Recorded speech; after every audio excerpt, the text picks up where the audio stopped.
자, 두 번째 한번 가볼게요. 2번 질문입니다. 이 질문도 진짜 많이 나왔어요. 낙인이론은 일탈에 대한 객관적인 기준이 없다고 하는데 왜 다수가 공유하는 기준은 존재한다고 하는 건가요? 다시, 일탈에 대한 객관적인 기준이 없어요. 이거는 낙인이론, 아노미이론, 차별교제이론 중에 낙인이론만 없습니다. 근데 왜 낙인이론도 다수가 공유하는 기준은 존재한다고 하는 건가요? 라는 거예요. 제가 다양한 자료를 지금 자료에다가 수록해 놨습니다. 근데 먼저 첫 번째는 뭐냐면 개념 정리입니다. 요거는 이제 서울대학교 교육연구에서 편찬한 낙인 이론에 대한 정의입니다. 보시면요. 일탈 혹은 범죄 행동이, 현관펜 준비해봐. 밑줄. 행위자의 심리적인 성향이나 환경적 조건 때문에 객관적으로 발생된다기보다, 다시 한번 밑줄입니다. 행위자의 심리적인 성향이나 환경적 조건 때문에 객관적으로 발생된다기보다에다가 현관펜을 딱 쳐야 돼. 무슨 말이냐면 여기서 지금 객관적 기준이 없다는 건 무슨 말이냐면 요거야. 어떤 말 그대로예요. 행위자가 있습니다. 그럼 얘가 가지고 있는 두 가지를 지금 얘기하고 있잖아. 심리적인 성향, 행위자 가지고 있는 심리적인 성향, 또는 환경적인 조건, 환경적인 조건. 이거에 의해서 발생한다기보다는 이라는 맥락이 객관적 기준이 없다는 말이에요. 다시, 객관적으로 심리적인 성향과 행위자의 심리적인 성향과 그 다음에 행위자의 환경적인 조건에서 일탈의 원인을 찾고자 하는 거, 그게 바로 객관적 기준이 있다는 거예요. 근데 여기서 찾으려고 하기보다는 이 말이 바로 객관적인 기준이 존재한다고 말할 수가 없다라는 뜻입니다. 뭔 소리냐? 계속 읽어볼게. 특정 행동에 대한, 현관펜입니다. 사회 문화적 평가와 소외. 다시, 사회 문화적 평가와 소외. 이것만 써볼게요. 이게 중요하다는 거잖아. 사회 문화적인 평가. 뭔 말이냐? 사회 문화적인 평가는 한 사람만 하는 게 아니라 사회 구성원들이 하는 겁니다. 그리고 문화는 공유되어 있는 거예요.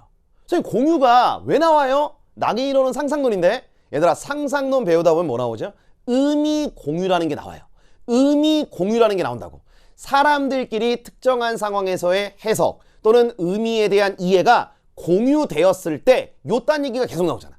공유가 나온다니까? 그러니까 다수가 공유하는 기준은 존재할 수 있는 거예요.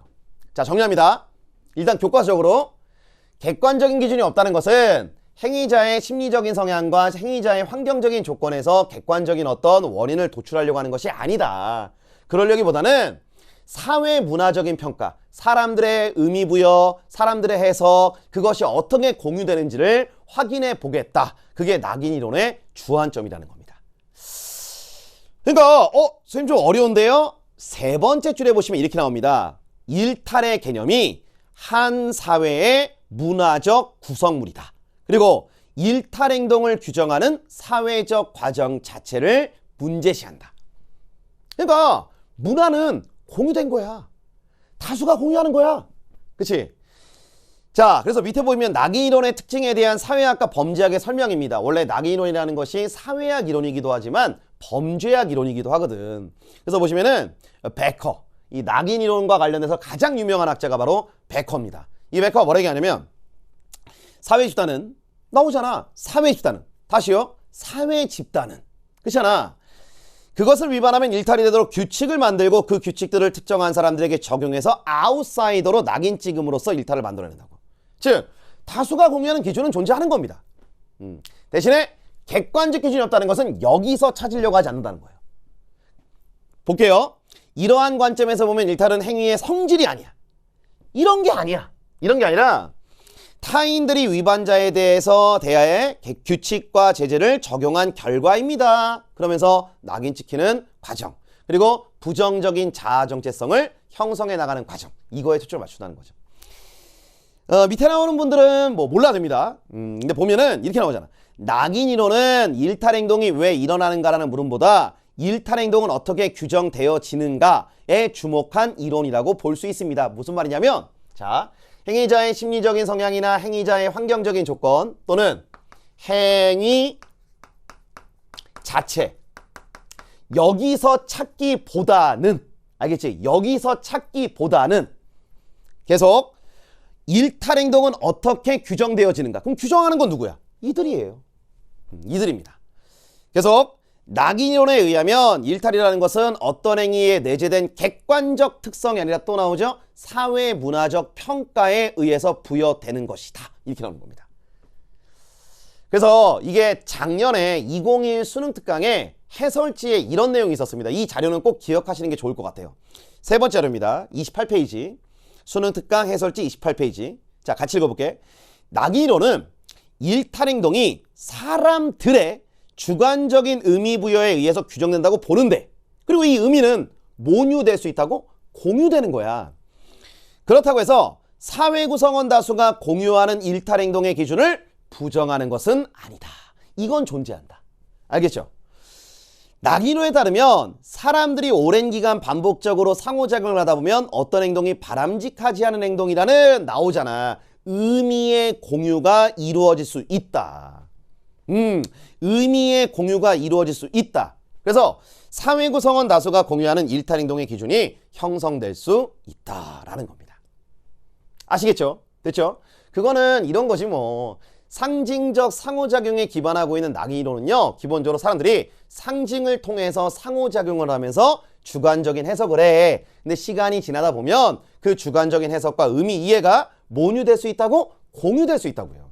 하지만 이게 없다는 것은 여기서 찾으려고 하지 않는다는 거에서 방점을 찍으시면 되는 겁니다. 뭔 말인지 알겠죠? 객관적 기준이 없다는 말은 여기서 찾으려기보다는 여기서 찾는다. 근데 다수가 공유하는 평가 기준은 있다. 왜? 사람들끼리 의미가 모유될 수 있기 때문에, 공유될 수 있기 때문입니다. 이렇게 하시면 돼요. 알겠죠? 네, 그리고 이거랑 관련돼서 진짜 많이 오는 질문 중에 하나 뭐냐면, 선생님 차별규제 이론 있잖아요. 매년 오는 질문입니다. 그러니까 FAQ 특강에서 항상 이거를 답할까 말까 진짜 많이 고민하는데, 선생님 차별규제 이론 있잖아요. 차별규제 이론이 타인과의 상호작용이 일탈에 미치는 영향을 중시한다고 하니까 차별규제 이론도 상징적 상호작용론이에요.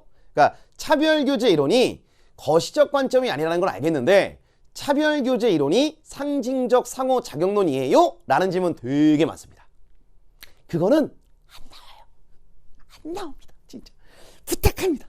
안 나옵니다. 그러니까 차별규제 이론과 낙인이론의 특징만 잘 정리하세요. 제가 더 자세한 얘기는 안 할 텐데, 그러니까 이렇게만 말할게.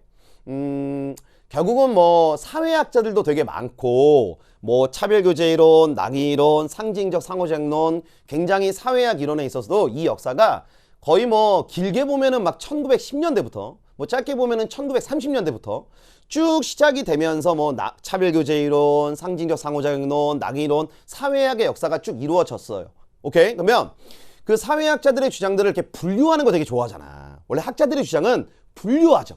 그러니까 사람들이 후대에 어떤 사회학 개론서를 쓰거나 이럴 때 이걸 분류한단 말이야. 근데 그 분류가 학자들마다 다 달라요. 그러니까 차별규제 이론이 어디 들어가느냐? 이 분류 기준이 다 달라요. 나중에 사회학을 전공해 보시거나 대학 가서 교양으로 사회학 개론 원론 수업 같은 거 들어보시면은 제가 무슨 말을 하는지 알 겁니다.